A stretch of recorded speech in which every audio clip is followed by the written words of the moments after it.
To use Atome virtual card. So first things first is the process and how you can get this virtual card, of course.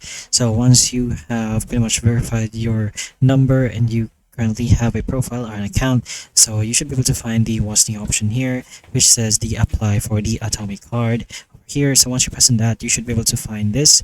So it says apply for free, and just go ahead and press on that. So this is pretty much applying for a card. This is the virtual version. So you just go ahead and choose your preferred color and whatnot. So over here it says need a physical card or not. So you can just go ahead and choose if you want this or not.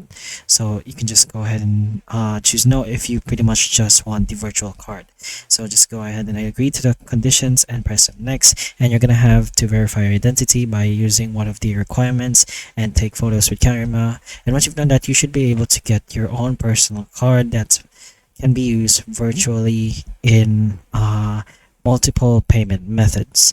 So as soon as your account is approved, you can use your virtual Atome card to spend online and in apps.